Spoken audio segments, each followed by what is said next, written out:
Cool chord. I'll show you that in a minute. Hello, class. It's little Tommy from Cleveland coming at you.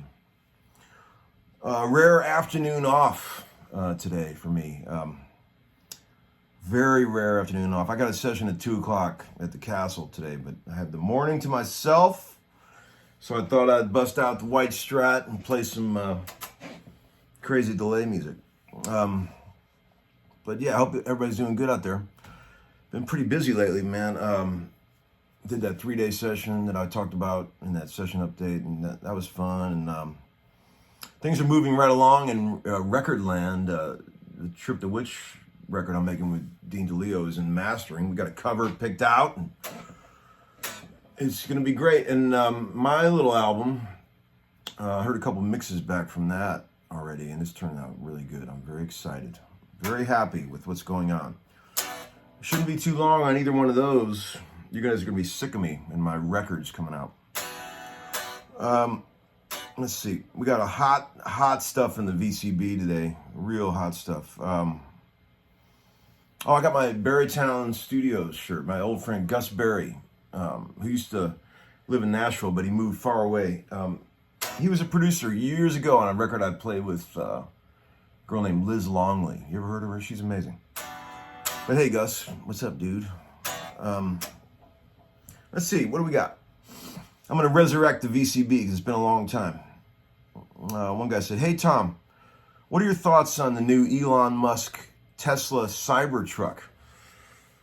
Man, I was watching some videos about that thing this morning. It's pretty fucking rad, if you ask me. I know it's crazy. It's bulletproof, though, and I do like that. That's pretty cool. And it also goes in water, which is nice. Have you guys seen the videos for those? They're gonna be on the roads shortly, from what I've been told. I bet they're expensive too. I bet they're probably a little more than the 30 grand I'm used to paying for a vehicle. I would imagine. But they're made out of the same stuff that they make like rockets out of and stuff. It's pretty cool.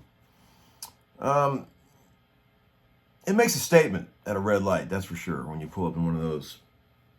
I got my old 65 Impala in the shop. It needs new motor and trans, basically everything. But that should be done pretty soon. I'm excited about that and get that back on the road. Oh, enough car stuff. How about this? Hey, Tom, I was really intrigued by your adventure of owning a guitar shop that you mentioned.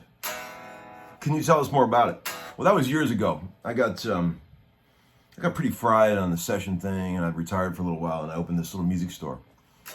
And it lasted for 3 years in Nashville, Tennessee, and it's called Second Gear Used Music, like a used consignment shop. You know, this is long before I was doing the Uncle Larry thing, and it was really great. Got to see a lot of friends. We would just hang out in there all day and gamble, drink. It was great.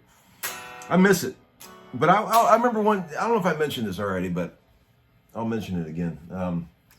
It was heartbreaking back, this is pre-COVID. I think I closed the thing like in 2016 or something, but it was heartbreaking to see how broke musicians were, you know, back in those days. Like, it just killed me to see, like, guys coming in, like, falling in love with a $75 pedal and they couldn't afford it. I could tell they really wanted it. It just broke my heart, man. You know, we're lucky. If you can make a living in music and not starve to death, you're pretty lucky. Because it's a lot to ask the universe to support you by playing your instrument, when you think about it, isn't it? Man, it's a lot to ask. You got to be damn good, or you got to be doing something original, right? Okay, what about this? Oh, I've been getting a lot of comments lately about the terrible audio quality on my videos. People are saying they're complaining. I'm getting email complaints about how, like, when I blast the guitar, the compressor on the iPhone takes a minute to catch up, and then you can't hear me talking for a minute, right? And here's what I say to those who complain about free guitar lessons that are done with no editing on an iPhone. I mean, come on now, guys. Take it easy on your Uncle Larry. I mean, so the one guy was complaining that he had to have his hand on the volume control the whole time he watches my videos. Oh, such problems we have in this modern world. Tell that to the settlers that came across on the Oregon Trail. They had to bring their own cattle. I watched this amazing video about that the other day. I'm slightly obsessed with the settlers that came out west. It's very cool. Okay, what else? Whoa, dropped my pick. Just, sorry guys about my low production quality videos. I apologize. What else we got? There's one more, I think. Oh, this I was going to mention this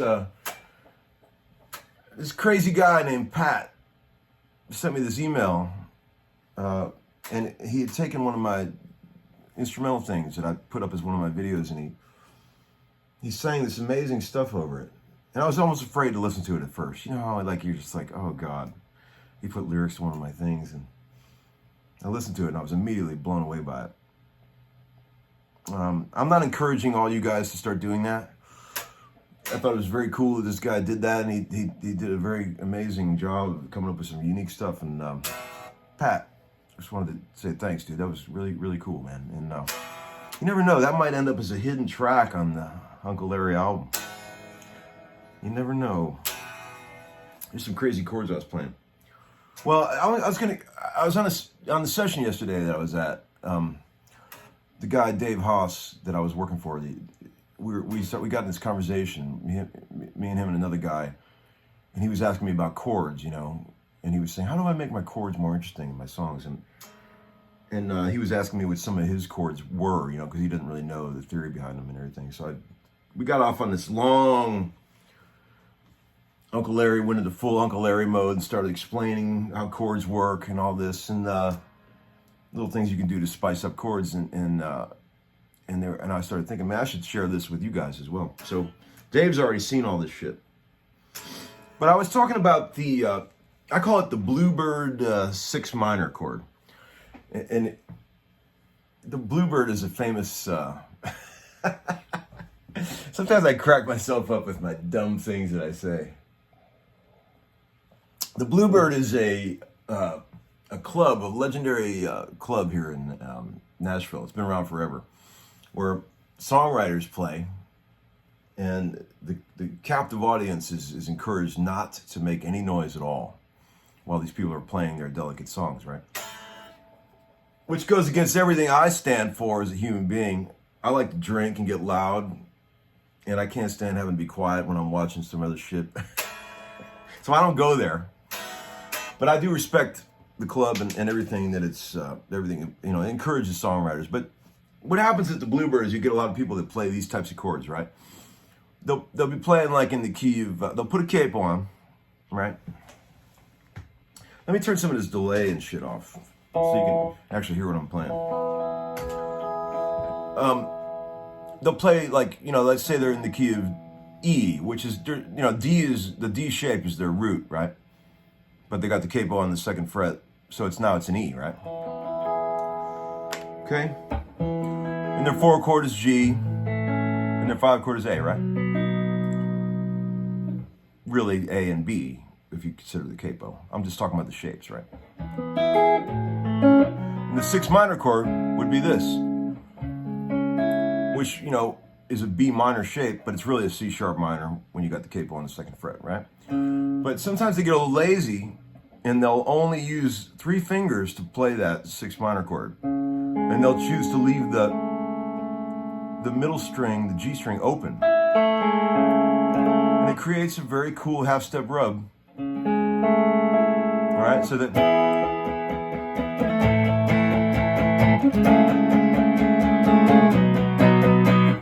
I love those. What you end up getting is a C sharp minor with a raised 5th and a 5th in it, right?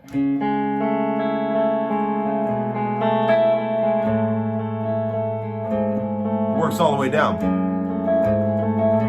It's also the chord that Colin Hay loved and used to great success on some of the early Men at Work stuff, like Who Can It Be Now?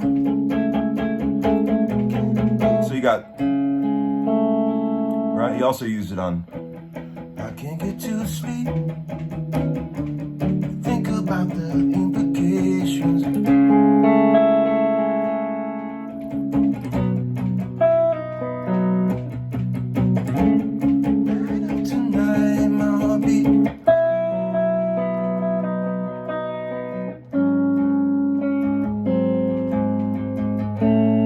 Fucking genius. Great songwriting. He goes from, the song's called Overkill. You remember it from the 80s. Men at Work. 5 sus. 3/7 sus. To a 4.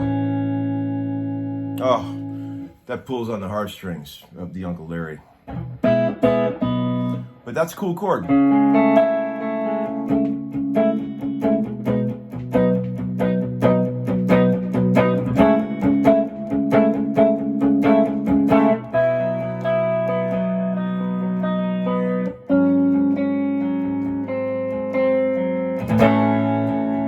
Hey, if you're out there watching this, man, I love you. You're an amazing songwriter, an amazing artist, and you should hire me to play guitar for you, because I'll do it. Here's another thing. Here's another crazy chord. Check this out. I've talked about this, I think, in some old episodes, but I'm bringing it up again because it's so fucking badass. You know, the old. This is a variation of the old, you know, D chord with the F sharp and the bass, right? Like the sort of Neil Young thing. In this case, E with G sharp and the bass with the capo. Let's say you took that and made it real deluxe, and you were like from low to high. 4th fret, 6th fret, open. 2nd fret, open.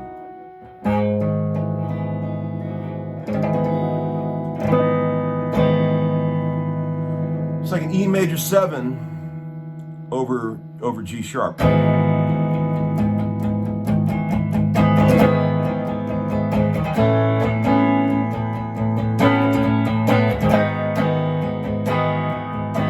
that loop that I was doing was like this,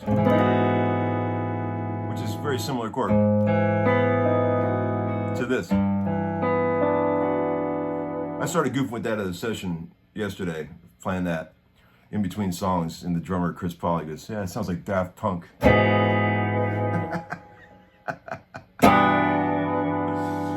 Oh God.